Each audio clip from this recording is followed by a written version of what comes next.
Dalam video kali ini, kita akan membahas tentang pain points dalam UX design.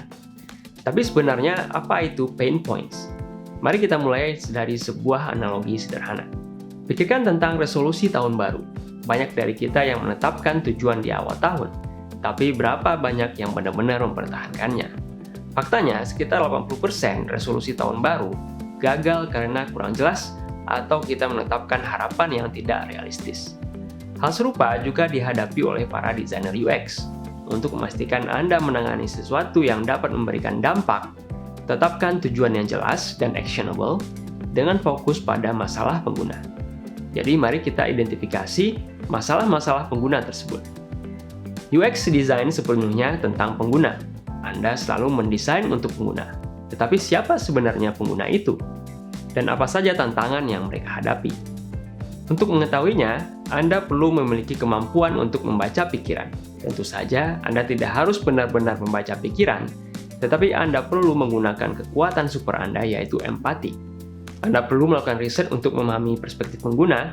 Anda juga harus mengantisipasi kebutuhan yang diketahui oleh pengguna dan kebutuhan yang tidak mereka sadari.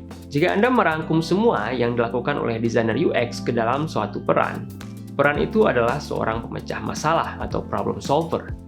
Dan menyelesaikan pain points atau masalah pengguna adalah prioritas utama. Pain points adalah masalah dalam UX yang menyebabkan frustrasi dan menghalangi pengguna untuk mendapatkan apa yang mereka butuhkan. Pernah dengar tentang pintu Norman atau Norman Door?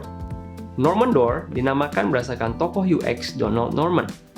Adalah contoh sempurna dari desain yang gagal memenuhi kebutuhan pengguna.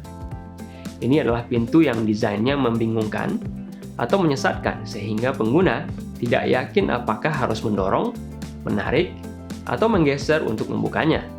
Ini menciptakan kebingungan dan frustrasi, sebuah pain point yang jelas dalam pengalaman pengguna.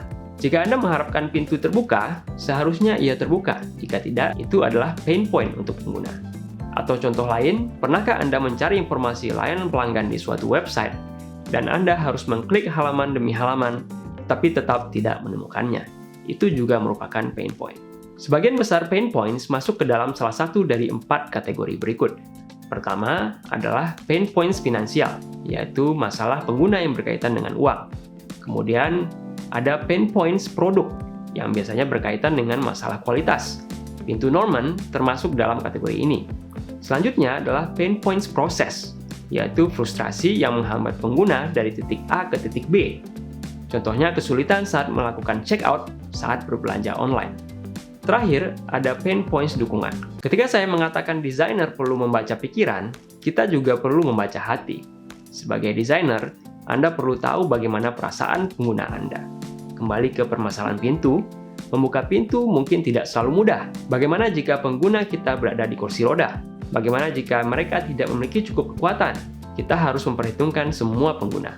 Mari kita kembali ke empathy map yang kita bahas di video sebelumnya. Empathy map menunjukkan apa yang dipikirkan, dikatakan, dilakukan, dan dirasakan oleh pengguna.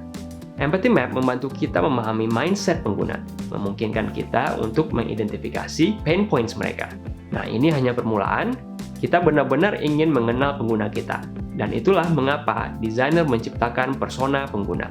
Kita akan membahas tentang persona pengguna di video selanjutnya. Itulah sekilas tentang pain points dalam UX design dan bagaimana pentingnya memahami serta menyelesaikannya. Mengidentifikasi dan mengatasi pain points adalah langkah krusial untuk menciptakan pengalaman pengguna yang lebih baik. Terima kasih telah menonton, sampai jumpa di video selanjutnya.